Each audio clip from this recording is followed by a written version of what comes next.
4 FM Pro 1 RRI Kanal Informasi dan Inspirasi. Pendengar masih di Palembang pagi ini dan kita di Dialog Palembang pagi ini untuk edisi hari ini, hari Jumat 31 Januari 2025.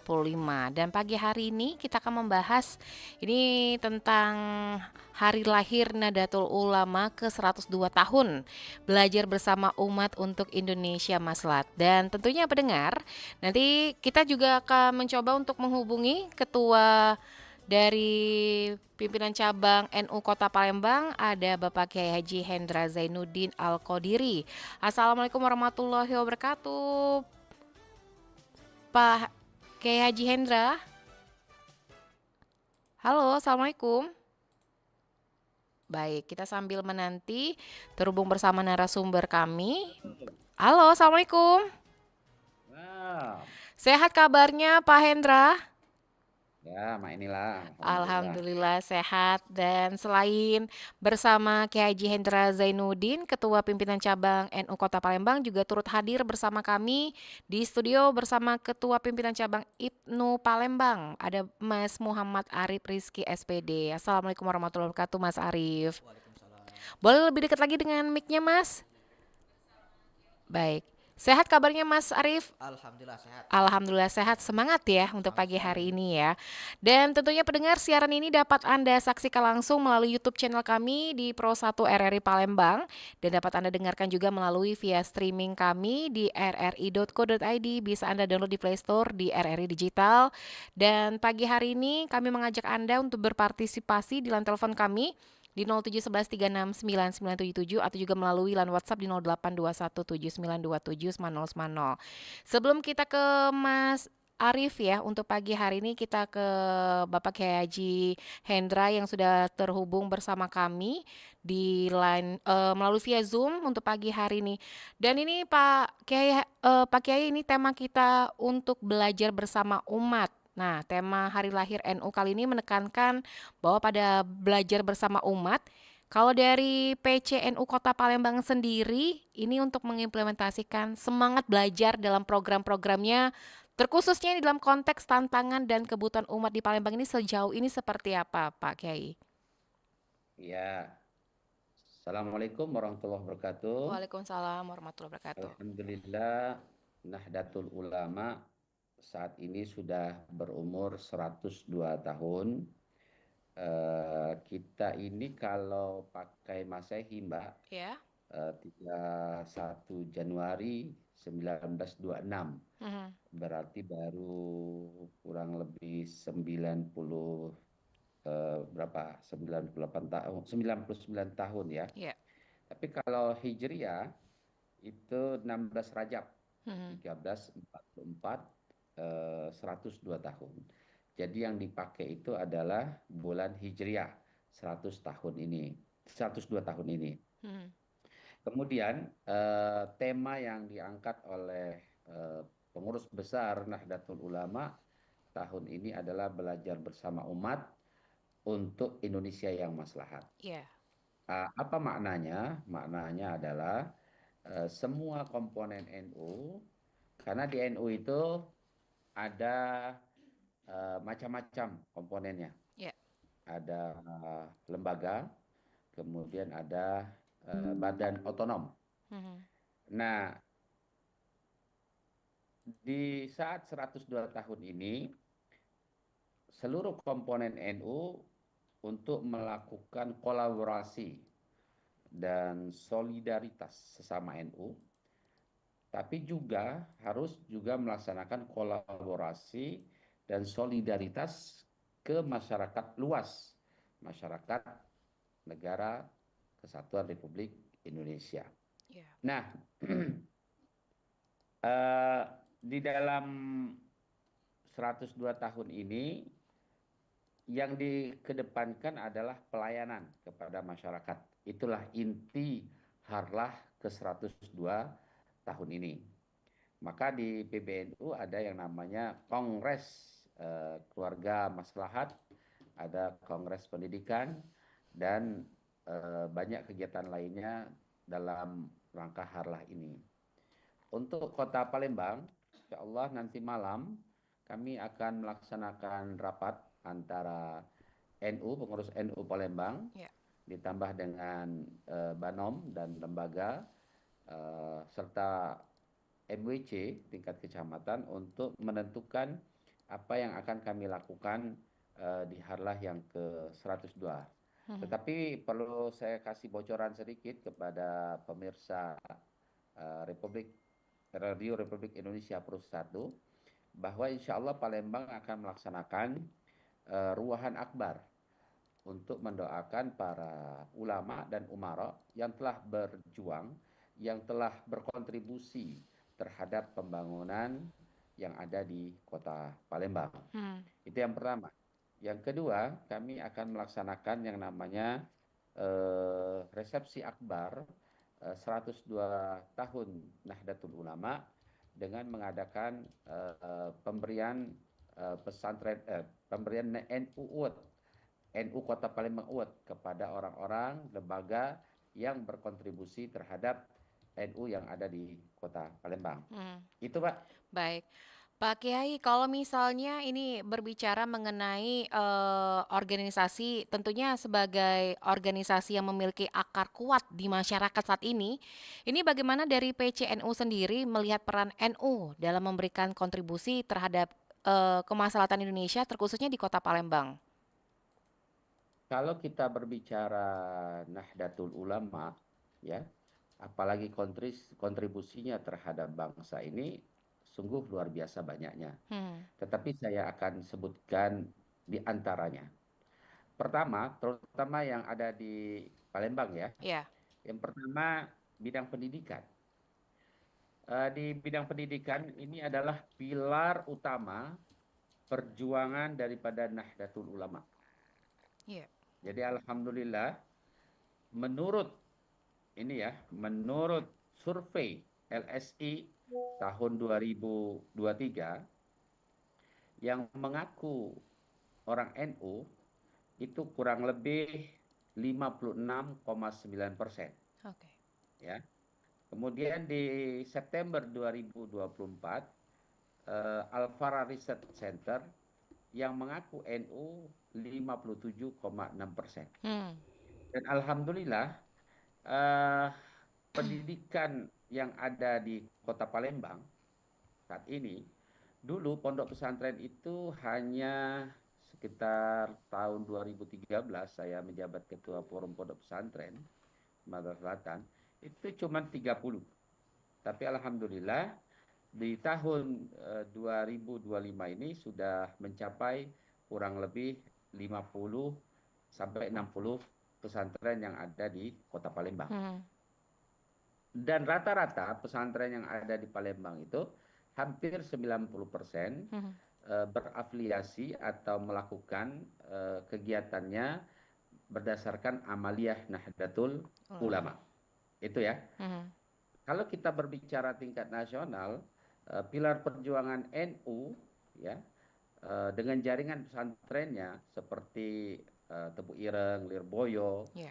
dan apalagi sudah ada Mat Ali, kontribusi Nahdlatul Ulama untuk bagaimana menciptakan intelektual muda dan ulama-ulama yang berkaliber itu sudah sangat bagus dan mapan, sehingga masyarakat yang ada di bawah sudah merasakan bagaimana dampaknya kerja-kerja Nahdlatul Ulama di bidang pendidikan. Ya.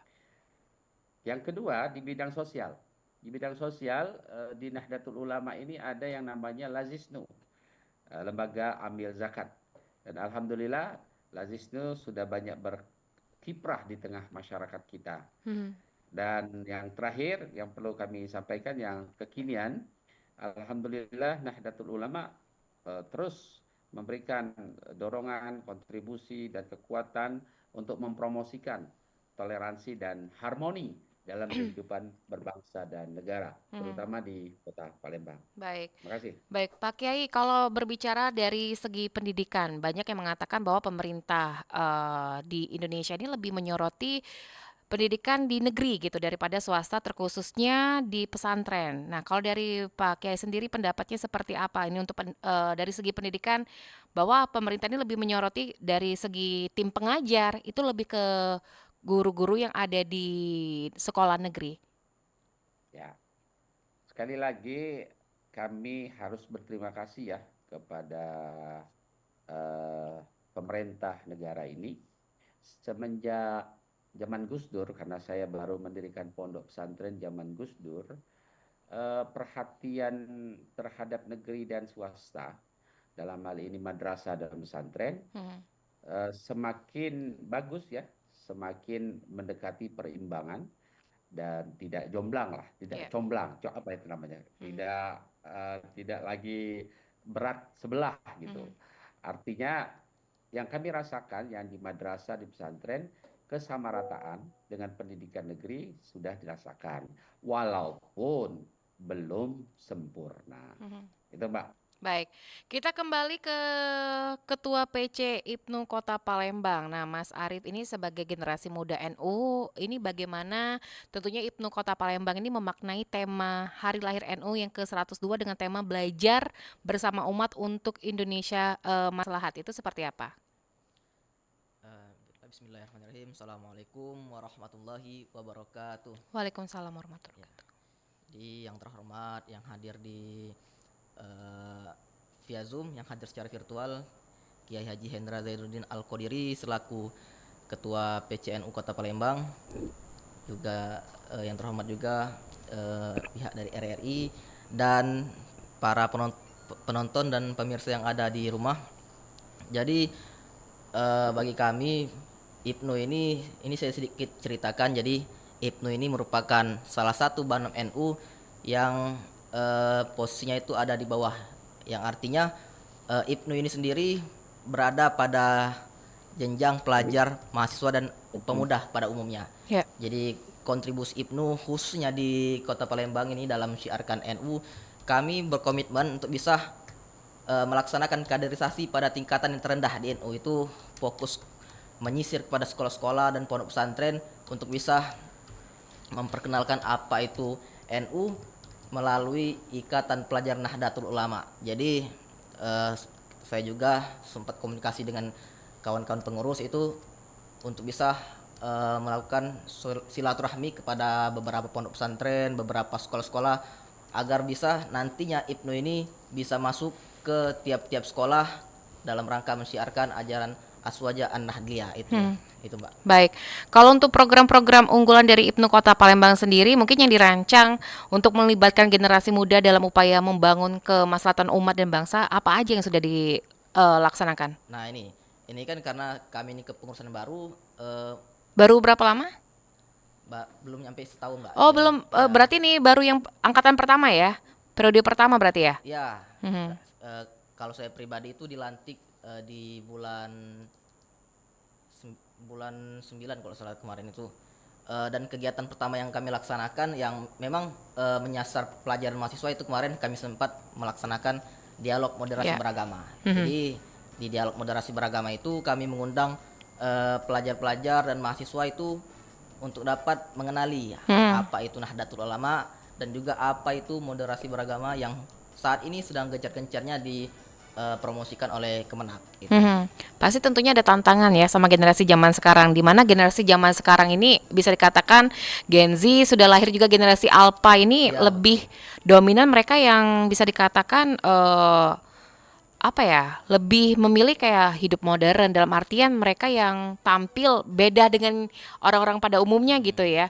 Kalau tantangan tersendiri nih dari Mas Arief seperti apa nih Mas Arief di era zaman sekarang? Ya, jadi tentunya semakin besar organisasi, semakin banyak juga kendala yang akan datang. Betul. Tentunya di umur yang ke 102 tahun ini, tentunya NU ini semakin besar, semakin banyak juga kendalanya.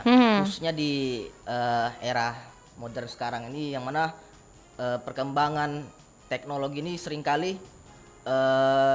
menjadi kendala, menjadi tantangan.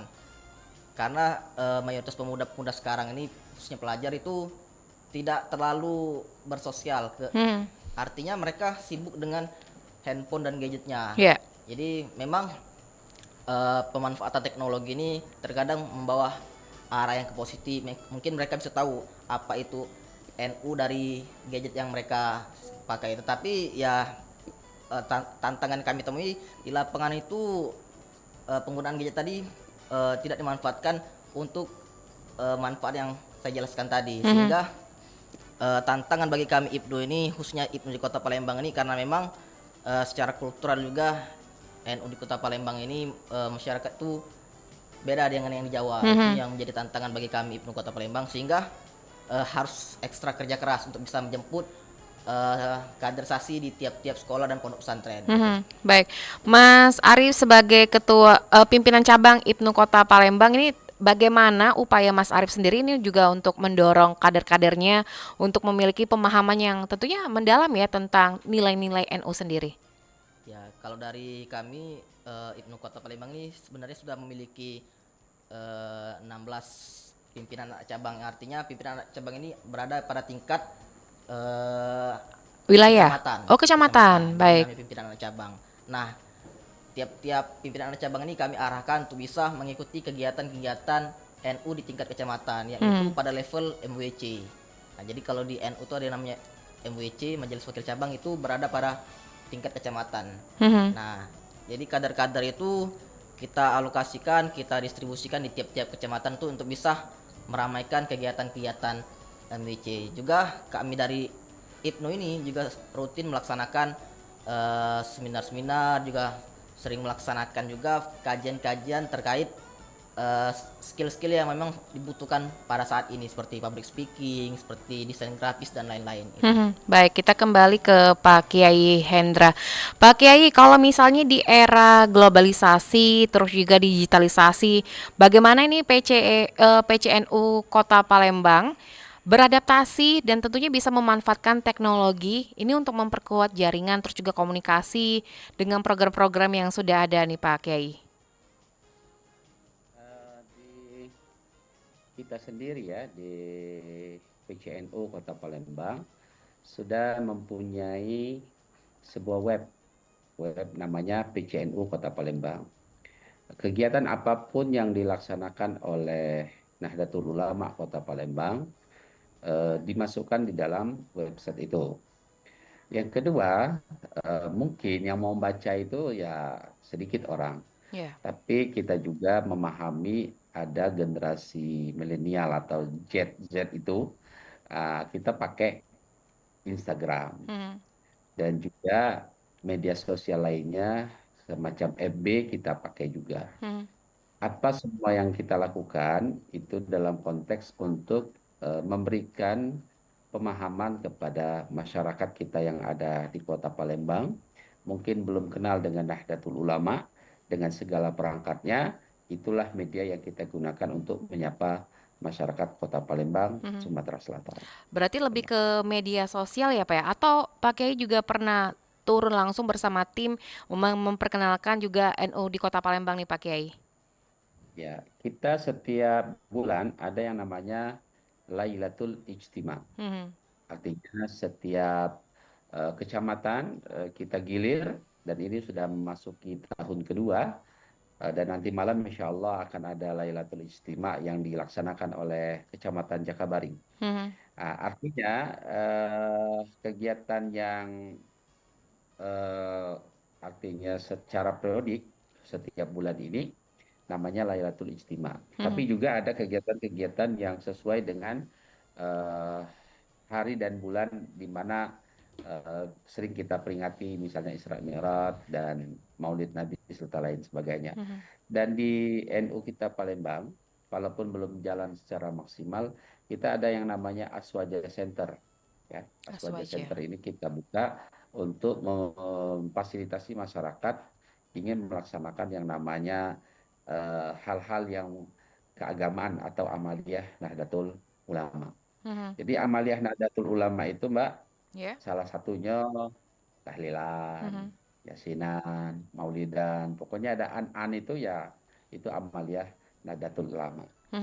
Jadi alhamdulillah secara survei ya, masyarakat Indonesia ini hampir 90% senang dan melakukan amaliyah daripada Nahdlatul Ulama.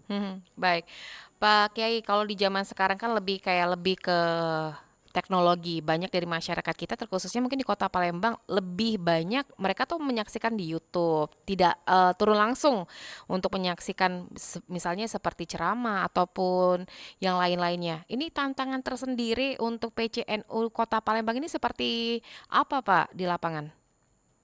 Ya, itulah zaman ya, selalu Berkembang ya, maju berkembang ya. dan selalu melakukan inovasinya. Dan kita di Nahdlatul Ulama, sekali lagi, kita punya yang namanya kaderisasi Nahdlatul Ulama. Dan yang paling terbawah, terendah dalam hal ini ujung tombak, itu adalah Ibnu itu, seperti yang dikatakan Ustadz Arif. Nah, jadi eh, teknologi yang ada sekarang ini dengan YouTube, dengan Instagram, dan di situ mereka banyak belajar tentang keagamaan, maka Ibnu pelajar, kami PCNU, bandem-bandem lembaga, mengedukasi kepada masyarakat, wabil khusus warga Nahdlatul Ulama, untuk pandai-pandai Mhm, memilih dan memilah konten yang sesuai dengan Nahdlatul Ulama. mhm. Dan juga secara aktif, eh, NU secara keseluruhan mengedukasi masyarakat untuk hati-hati juga nonton-nonton yang ada di YouTube itu. Iya. Maka adalah yang namanya ini yang boleh, ini yang tidak boleh, ini yang sangat dianjurkan dan ini sangat dilarang lah seperti itu. Mhm. Dan itu edukasi yang dilakukan oleh NU secara keseluruhan, baik tingkat pusat, wilayah maupun di tingkat kota. Sekali lagi boleh menggunakan fasilitas YouTube dan lain sebagainya yang ada di media sosial, tetapi sekali lagi kita harus cerdas mana yang mengajak pada kebaikan, mana yang mungkin akan membawa kepada ketidakmaslahatan. Baik. Itu Mbak. Baik, Pak Kiai, Mas Arief, kita terima telepon dulu ya. Ada pendengar Pro 1 yang ingin bergabung untuk pagi hari ini. Pro 1, selamat pagi. Halo. Baik, kita terima telepon kembali. Pro 1, selamat pagi. Halo, Pro 1, selamat pagi. Halo. Halo, selamat pagi. Assalamualaikum. Waalaikumsalam warahmatullahi wabarakatuh. Dengan Ibu Eva di Eva. Pipareja, Silakan Bu iya. Eva, ada Iya. kedua narasumber kita untuk pagi hari ini.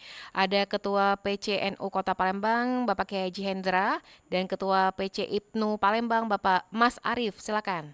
Oke, Assalamualaikum Pak Endra sama Mas Arief. Waalaikumsalam warahmatullahi wabarakatuh. Iya, ini gini, tadi Mas Arief bilang anak-anak sekarang main gadget itu tidak dimanfaatkan untuk yang belajar agama, misalnya mengaji atau apa. Nah, ini bagaimana ini kita harus menumbuhkan rasa cinta tentang agama kita kepada anak-anak. Sementara zaman sekarang kan ya tadi dikatakan gadget itu hampir tiap menit, tiap detik, tiap jam itu ada di tangan mereka. Mhm. Kecuali kalau mereka, oke lah kalau mereka tidur, kalau mereka sekolah mungkin sekolah nggak boleh bawa gadget.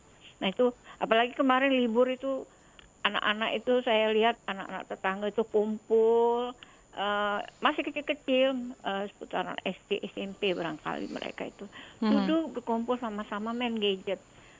Nah ini sangat miris. Sementara kita kan saat ini dituntut untuk memahami agama, Ya. menumbuhkan disiplin mereka terhadap agama, ya seperti ngaji, sholat. Nah ini sangat miris. Nah apa peran dari pelajar NU ini untuk membangkitkan kembali semangat anak-anak untuk memahami agama? Baik. Ya, terima kasih. Ya, terima kasih Bu Eva di Pipareja.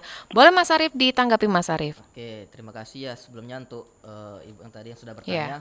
Jadi memang pemanfaatan teknologi tadi ini menjadi kendala sampai dengan pada saat ini untuk bisa menanamkan nilai-nilai agama tadi. Ya. Gitu. Ini yang menjadi strategi kami pada saat ini yang akan kami mulai, yaitu kami akan mulai masuk pada sekolah-sekolah dan pondok-pondok pesantren untuk bisa mengenalkan apa itu IPNU. Itu tadi sudah saya jelaskan.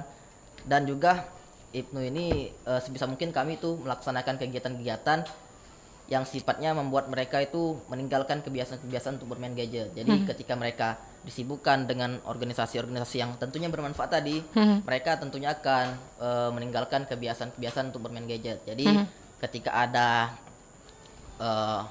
momen atau waktu untuk mereka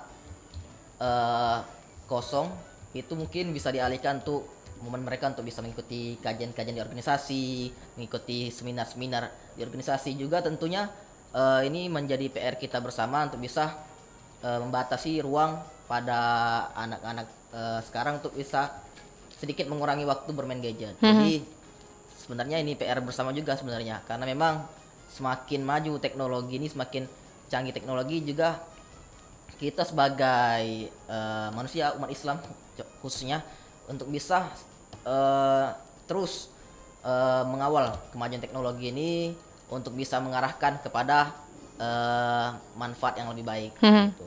Baik. Kan sejauh ini kan sudah banyak dilihat itu platform-platform Iya. yang memang sifatnya itu baik. Nah itu yang menurut saya strategi yang mungkin akan segera kami mulai di sekolah-sekolah. Baik, kita kembali ke Pak Kiai. Pak Kiai Hendra, kalau di Pondok Pesantren Aulia sendiri, perkembangannya masalah gadget itu seperti apa? Apakah mereka yang ada di pondok pesantren itu tidak boleh membawa gadget, atau ada waktu-waktu tertentu mereka boleh membawa gadget gitu? Ya, sekalian ya, Ya. saya juga ingin memberikan saran kepada Ibu Epa dan pemirsa RRI Pro 1 Iya. terkait dengan gadget atau handphone ini. Saya lihat ya bisa kita batasi secara ini ya sporadis. Artinya menumbuh kembangkan, kemudian bagaimana kita selaku orang tua bisa membatasi. Dan disinilah sebenarnya kita selaku orang tua ini harus ada yang namanya disiplin di dalam rumah. Dan ini sedang dilaksanakan oleh PBNU dengan membuat satu gerakan namanya Maslahat untuk Keluarga. Insya Allah dalam rangka itulah nanti kita bersama-sama dengan masyarakat untuk keresahan ya orang tua terhadap gadget ini sangat tinggi. Iya. Maka saran saya yang pertama, disiplin di keluarga itu harus ditegakkan. Contoh misalnya waktu main gadget itu misalnya Sabtu Minggu saja, atau boleh setiap hari tetapi dengan durasi waktu yang ditentukan 1 atau 2 jam. Yang kedua, dari segi spiritual, orang tua yang kesusahan mengatur anaknya, ada baiknya melakukan ritual keagamaan berupa doa. Kalau di Nahdlatul Ulama, dari tradisi para kiai-kiai yang ada di NU, boleh kita melaksanakan Al-Fatihah 41 kali untuk anak-anak kita, supaya mereka diberikan pemahaman bahwa hidup ini jangan menyia-nyiakan waktu dan selalu belajar terutama tentang keagamaan. Yang kedua, boleh saja melaksanakan pembacaan Al-Fatihah kepada anaknya, sebutkan anaknya, misalnya anaknya 3, sebutkan satu-satu.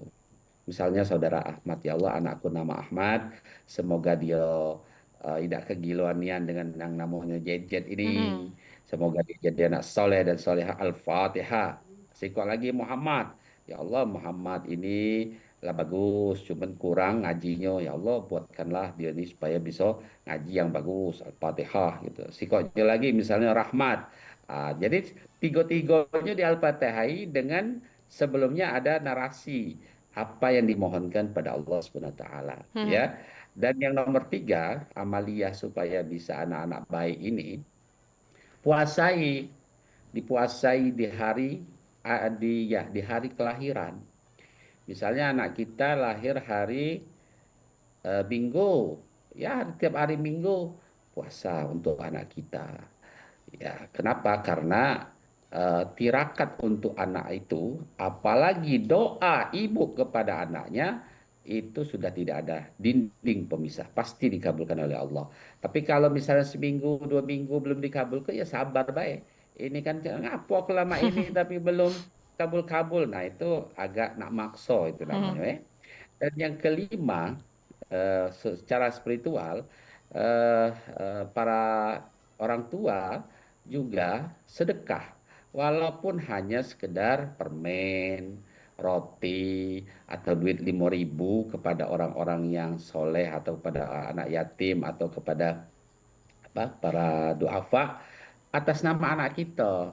Ini Ya, sedekah aku. Tapi dalam hati bae, jangan nemu depan wong itu kan. ya. Nah,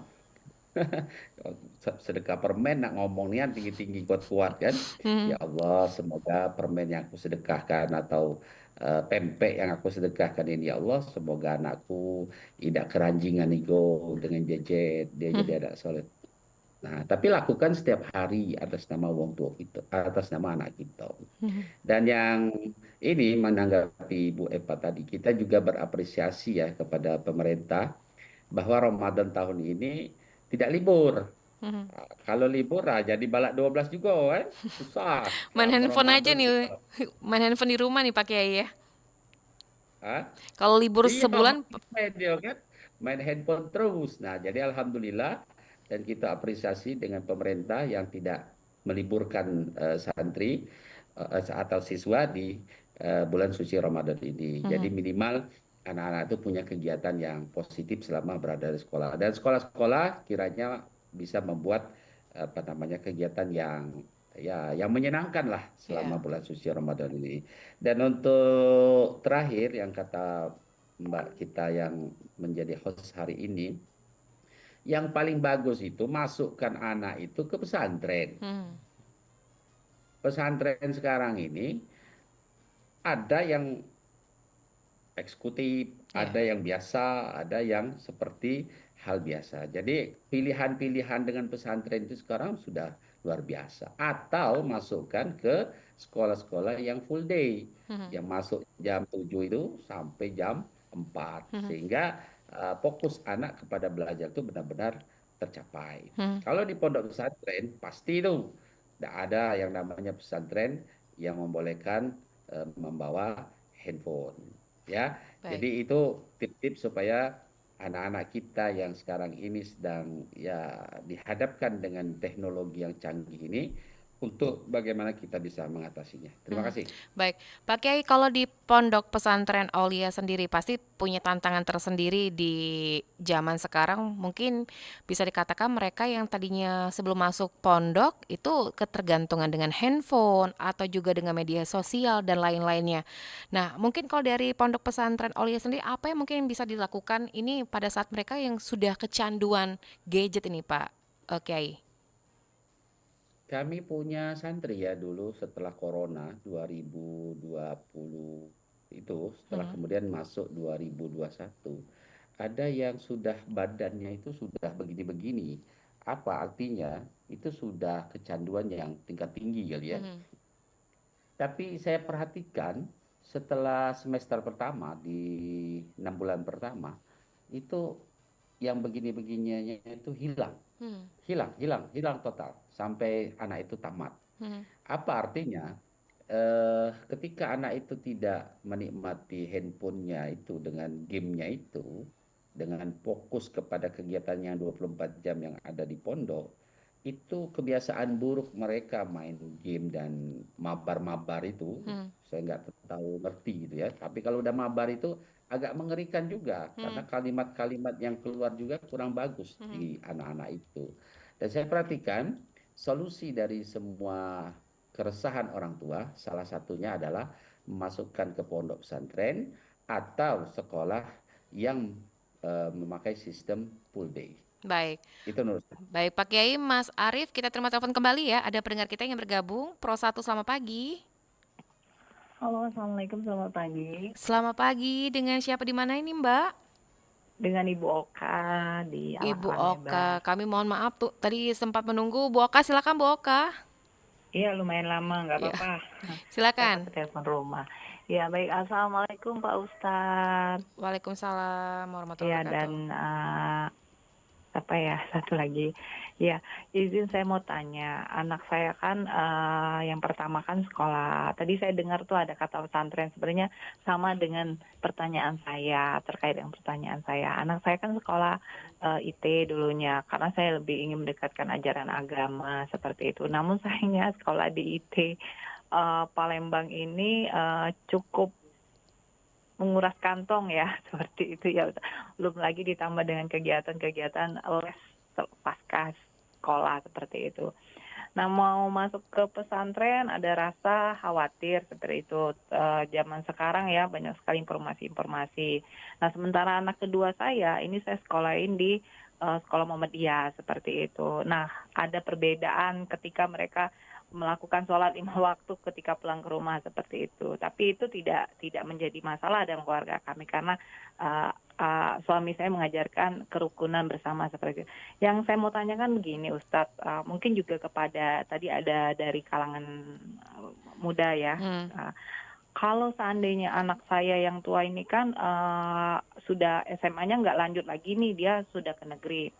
Ada nggak seperti komunitas seperti itu agar dia belajar agamanya bisa kuat, karena dia dari TK dari PG itu playgroup itu sudah sekolah IT, namun SMP saya keluar seperti itu karena dia ingin mencoba di negeri. Ada nggak komunitas untuk anak-anak saya yang SMA agar lebih bisa mendalami agama? Kan banyak sekali sebenarnya komunitas les kayak gitu ya, basket, lari, kayak gitu. Hanya komunitas ajaran agama terkait aliran juga NU ini saya belum pernah dengar Ustadz seperti itu. Nah, apalagi untuk anak-anak saya kan muda nih, masih SMA kelas 2. Nah, sementara untuk anak saya yang SD ini saya masukin ke Muhammadiyah ya karena berada di tengah kota ya, jangkauan saya untuk antar jemput itu lebih dekat seperti itu. Nah, apakah nanti ada perbedaan signifikan ketika dia 6 tahun mengenyam pendidikan sekolah dasar, ketika dia SMP ajarannya mungkin berbeda dengan keluarga, apakah akan menjadi kontra nantinya seperti itu Ustadz? Baik. Makasih. Baik, terima kasih Bu Oka yang ada di Kota Palembang. Mungkin Pak Kiai langsung bisa ditanggapi. Pak Kiai, silakan Pak Kiai. Oke, Ibu Oka, dulu tahun 80, tahun 90 atau tahun 70, orang tua kita memberi nama anak saja dia harus ke kiai lah atau ustadz di tempat daerah dia tinggal. Pak Kiai, saya punya anak baru nih, laki-laki. Saya minta tolong Pak Kiai carikan nama yang terbaik. Pak Kiai juga tidak egois. Dia juga memberikan 3 nama untuk dipilih orang tua itu. Nah ya, nah tradisi itu semenjak ada teknologi bergeser. Dia melihatnya di Mbah Google. Siapa nama anak yang terbaik, terbagus menurut versi yang ada di Google. Maka terjadilah nama anak sekarang ini yang sulit mengejanya. Karena saya sebagai guru juga kalau lagi ngabsen itu agak kesulitan gitu ya ngeja nama anak-anak itu. Begitu juga Bu, Ibu Oka dalam bidang pendidikan anak. Dalam pendidikan anak ini juga harus konsultasi kepada tokoh-tokoh agama, kiai-kiai, panutan kita yang ada di sekitar kita. Contoh misalnya, ingin memasukkan anak itu ke pesantren. Ya, masuk pesantren sekarang juga harus selektif. Mungkin ada pesantren yang kurang disiplin atau kurang masalah pemahaman tentang kemodernan dan lain sebagainya, maka di sini diperlukan konsultasi. Silakan konsultasi mana Pak pesantren yang baik secara disiplinnya, ajarannya, kemudian keilmuannya. Nah, itu juga harus diperhatikan. Maka sebelum menentukan bagaimana memasukkan anak itu ke pendidikan, baik itu pondok pesantren maupun madrasah maupun sekolah-sekolah, untuk kiranya bisa berkonsultasi atau juga bisa searching atau bisa nanya-nanya ke tetangga dari sebuah lembaga itu atau juga kepada para alumni pesantren itu. Mhm. Jadi jangan sampai kita membeli kucing dalam Karung. karung, gitu Baik. ya. Kalau untuk Nah, selain harga sendiri Pak Kiai? harga apa? Harga yang katanya tadi Ibu Oka itu bilang kalau Iya. pondok pesantren ini harganya pendidikannya lumayan nih Pak Kiai. Iya, kan begini. Namanya juga kalau sudah masukkan dua anak pesantren itu kan namanya dua dapur kan. Mhm. Ya kalau di Aulia Cendekia 1 bulannya 1,4 juta all in lah di situ. Tapi kan tidak ada lagi yang biaya untuk apa namanya transportasi dan lain sebagainya. Sekali lagi masalah biaya itu relatif, tapi memang di Palembang ini ada beberapa pesantren yang mungkin segmennya untuk yang orang-orang yang berkelas atau yang eksekutif, ada juga yang pesantren pakai AC dan lebih kepada fasilitas yang bagus lah. Mhm. Tapi juga ada pesantren yang biasa-biasa saja.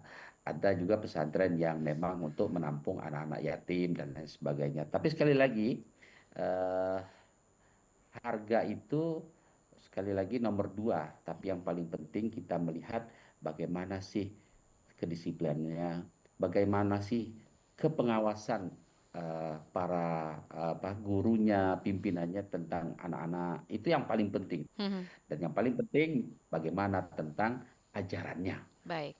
ya. Jangan sampai nanti masuk pesantren malah nanti bukan tambah baik, Mhm. malah tambah yang tidak baik. Baik. Terima kasih. Ya, kita kembali ke Mas Arief. Mas Arief, tadi Bu Oka juga menanyakan, sebagai generasi muda, ada nggak sih kayak organisasi atau perkumpulan, mungkin lebih ke agamaan gitu daripada hobi yang bisa dikatakan kayak nongkrong biasa-biasa aja gitu. Ya, baiklah. Pertanyaan yang cukup menarik dari Bu Oka tadi. Jadi sebenarnya ada banyak sekali opsi ataupun pilihan yang bisa digunakan untuk bisa mengarahkan anak ataupun pelajar untuk bisa melaksanakan kegiatan yang lebih positif. Salah satunya mungkin dengan mengikuti komunitas ataupun organisasi. Sebenarnya juga organisasi ada banyak yang memang eh, secara bidang itu membidangi tentang keagamaan.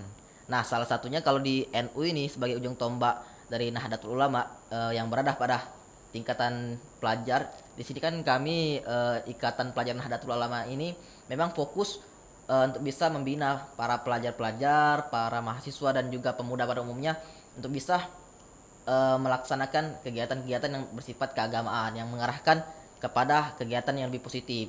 Seperti itu juga kami seperti yang sudah saya jelaskan tadi di awal, tiap-tiap pelajar itu selalu kami dorong untuk bisa mengikuti kegiatan-kegiatan NU yang berada di tingkat kecamatan yang tadi sudah dijelaskan oleh Ki Hendra.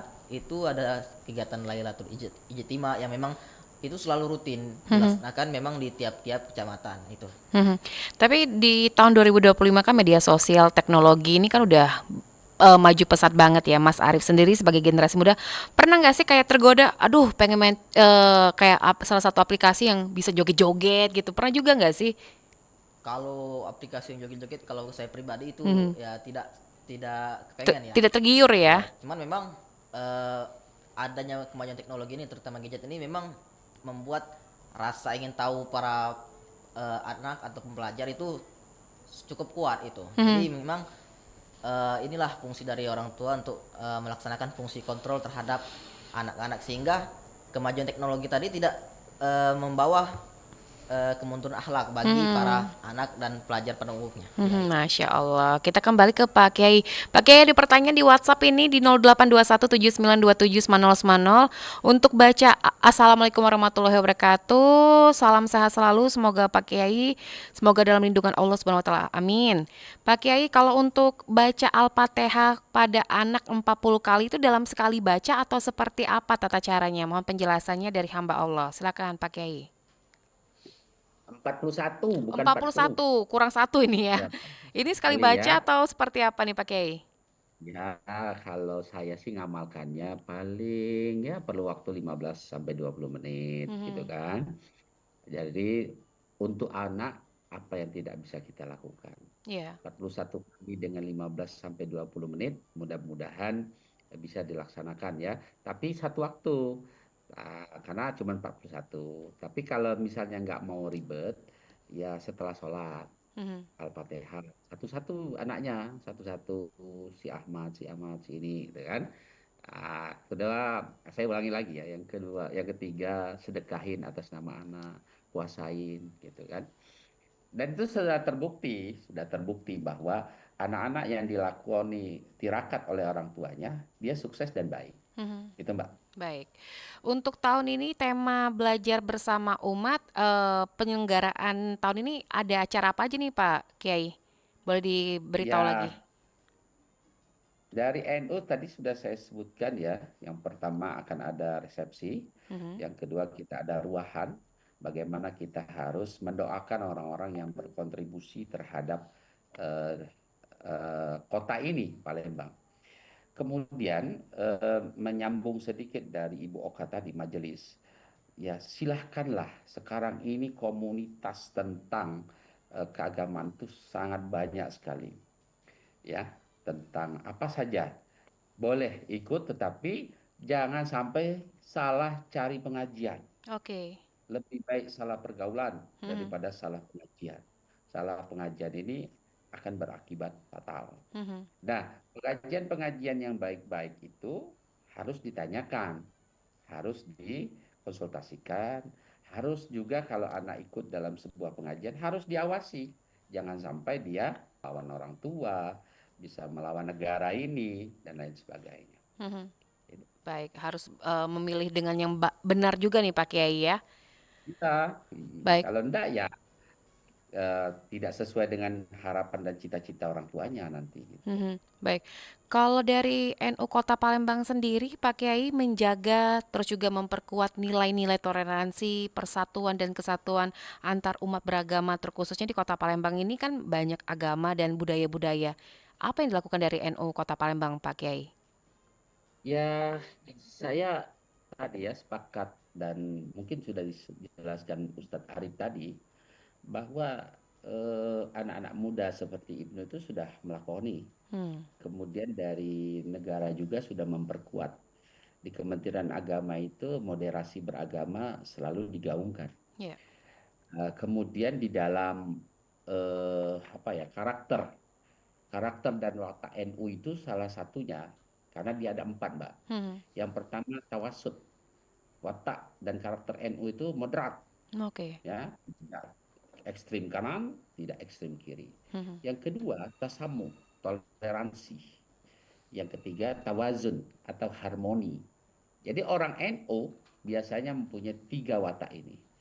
Maka sebab itulah negara kita dalam kesatuan negara Republik Indonesia, Bhinneka Tunggal Ika, insya Allah selagi masih ada Nahdlatul Ulama, dengan izin Allah, Indonesia akan tetap menjadi negara kesatuan Republik Indonesia. Baik. Jangan ragukan lagi tentang Bhinneka, tentang toleransi, harmoni di Nahdlatul Ulama. Baik. NKRI harga mati. Baik, Pak Kiai. Mas Arif, kita terima telepon kembali ya. Ada pendengar kita yang bergabung, Pro 1, selamat pagi. Assalamualaikum warahmatullahi wabarakatuh. Waalaikumsalam warahmatullahi wabarakatuh. Pak Kliwon di Pulau Rimau, silakan Pak Kliwon. Terima kasih. Assalamualaikum Pak Ustadz. Waalaikumsalam warahmatullahi wabarakatuh. Begini Pak Kiai, tahun 2021, 2022, 2023, kami 3 tahun berturut-turut di kampung ini selama Ramadan ya. Itu kan santri-santri yang di luar, baik itu yang di Jawa maupun yang di Sumatera ini pulang kampung. Kami mencoba mengkoordinir mereka untuk semacam safari Ramadan atau istilah kami bakti santri gitu kan. Di masjid, musola, di seluruh desa kami ini Pak. Tapi kami yang semula pengen menunjukkan ini loh santri-santri kita, justru santri itu malah memukul kami saudara Pak. Begini makanya. Mereka itu waktu ini justru kayak orang yang baru keluar dari penjara Pak. Naik motornya kayak gitu, pakaiannya kayak gitu, main gadgetnya kayak gitu. Sehingga masyarakat kami berpendapat bagus yang tidak di pesantren dibanding yang di pesantren. Baik. Maka 2024 kami tidak mengadakan lagi trauma Pak. Maksudnya begini Pak Kiai, kebetulan Pak Kiai juga pengasuh pondok. Seandainya santri mau pulang kampung Ramadan itu alangkah indahnya kalau dibekali dengan hal-hal yang kamu itu ada status ini loh. Memang mereka itu tidak ada manusia yang sempurna, tapi kalau mereka seperti itu ya kami tidak bisa cerita ini. Maksudnya, ayo bareng-bareng kami yang di desa ini juga mengunggulkan santri itu, tapi yang di pesantren-pesantren Kiai itu juga ketika santri mau mudik Ramadan itu membekali gitu Pak. Terima kasih, mohon Baik. maaf kalau tidak berkenan. Taqabbalallahu minna wa minkum. Assalamualaikum warahmatullahi wabarakatuh. Waalaikumsalam warahmatullahi wabarakatuh. Silakan Pak Kiai ditanggapi Pak Kiai. Ya, Pak Kliwon. Jadi anak santri itu kalau saya tahu ya, di Jawa di mana saja, sebelum pulang mereka biasanya diberi pembekalan. Pertama sekali yang dilakoni oleh para kiai, para ustadz itu dua yang dititik beratkan. Pertama, jangan pernah lupa meninggalkan sholat. Ya, yang kedua, persoalan adab. Adab, tata krama, sopan santun. Karena di pesantren itu adab atau akhlak yang dikemukakan, yang paling utama. Itu pembekalan. Nah, tapi kenyataannya yang kata Pak Kliwon, ya ada yang ini, ada yang itu, ada yang ini, ada yang itu, yang tidak masuk rumus dalam kemasyarakatan kita. Ya, saya secara pribadi mungkin kayak beras lah gitu Pak Kliwon. Beras itu tidak semuanya putih, tapi ada yang kuning. Itu mungkin ada ampanya. Ampo kalau dalam bahasa Inggrisnya itu ya. Bahasa Palembangnya itu Ya. ampo. Nah, dari sekian ribu beras, ya, mungkin ada satu dua yang tidak jadi beras, tapi jadi ampo.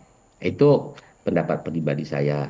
Yang ketiga yang saya perlu sampaikan Pak Kliwon, apapun yang terjadi dengan anak-anak kita, kita harus pandangan positif. Hari ini mereka nakal, tapi bisa jadi minggu depan, bulan depan, atau tahun depan, atau mungkin 5-10 tahun lagi mereka akan jadi orang baik. Apalagi Amin. dia anak pondok. Mungkin hari ini dia kurang baik, adabnya kurang bagus, tapi saya yakin 1, 2, 3 tahun kemudian dengan istiqomah tentunya orang tua dan gurunya mendoakan akan baik. Baik, Insya Allah. amin. Insya Allah. Sebelum kita kembali ke Pak Kiai, kita ke Mas Arif. Mas Arif, di hari lahirnya NU ke-102 tahun ini, harapannya sebagai generasi muda, untuk teman-teman juga yang mungkin sekarang lagi sedang mendengarkan Pro 1 untuk pagi hari ini, apa nih? Silakan. Jadi di umur yang 102 tahun ini bukanlah waktu yang singkat, bukanlah waktu yang sebentar untuk bisa menjaga nama baik NU.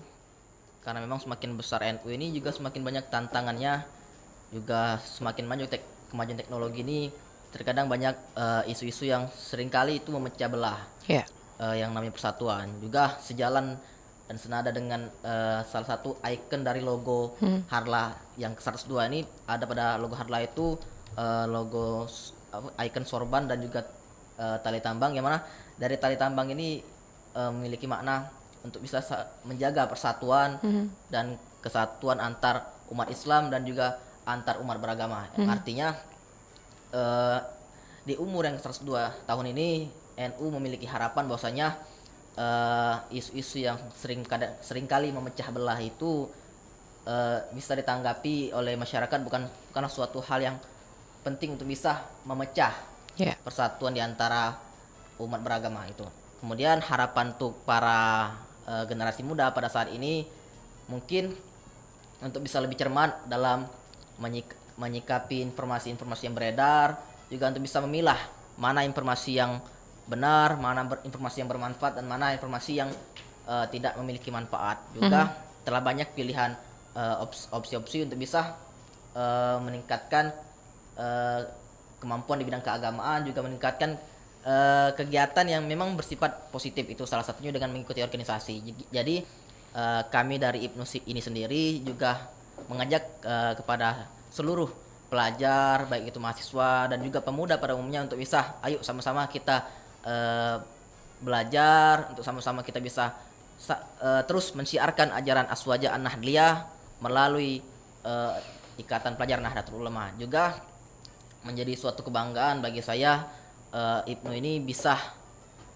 menjadi kepengurusan di bawah organisasi PCNU yang diketuai oleh Kiai Hendra Zainuddin Al-Qadiri. Sungguh luar biasa sampai dengan saat ini seluruh Banom-Banom itu selalu disupport oleh Ki Hendra, Masya Allah. selalu didorong untuk bisa melaksanakan kegiatan yang bermanfaat. Itu merupakan suatu kebanggaan yang luar biasa bagi saya. Baik, kembali ke Pak Kiai. Pak Kiai, ini harapannya di hari lahirnya NU yang ke-102 ini untuk generasi muda juga agar tidak tergerus zaman ya, ataupun mengikuti kemodern ke negara-negara yang mungkin tidak patut untuk dicontoh. Silakan Kiai. Ya, harapan saya di Nahdlatul Ulama ini kan banyak lembaga, banyak Banom, kiranya bisa aktif ya. Kalau dia pemuda bisa ikut di GP Ansor. Di sana diajari bagaimana mencintai tanah air, mencintai para ulama. Bagi ibu-ibu yang ingin ikut pengajian, majelis, ikutlah Muslimat Nahdlatul Ulama. Di Palembang ini diketuai oleh Ibu Hajjah Dr. Izazan Sukri. Bagi yang masih muda-muda, remaja, ikut Patayat. Bagi yang masih pelajar, itu ada Pak Arif. Kemudian di tingkat mahasiswa, itu ada PMII, Pergerakan Mahasiswa Islam Indonesia. Dan kalau yang senang tilawatil Quran, ingin menjadi hafiz Quran, ikutlah di Jamiatul Qura wal Hufaz. Itu NU, ya. Bagi guru-guru yang ingin bergabung di Nahdlatul Ulama, ada pergunung, ya.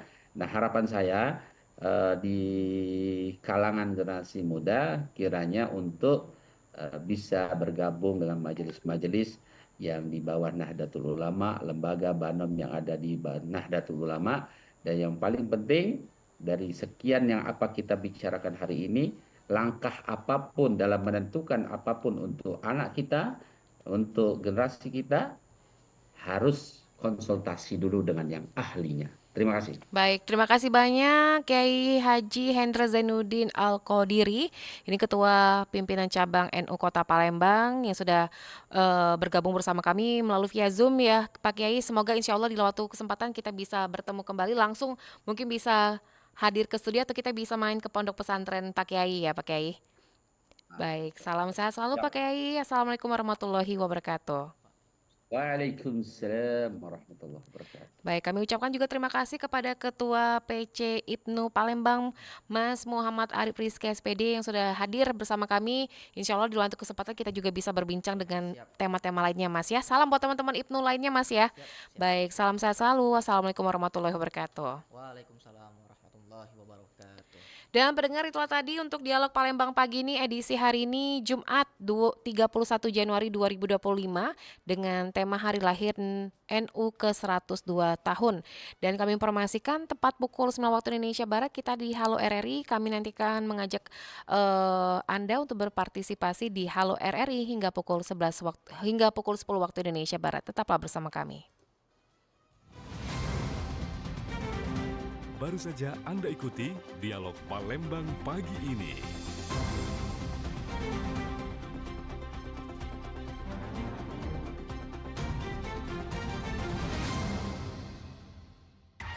Pastikan Anda berada di frekuensi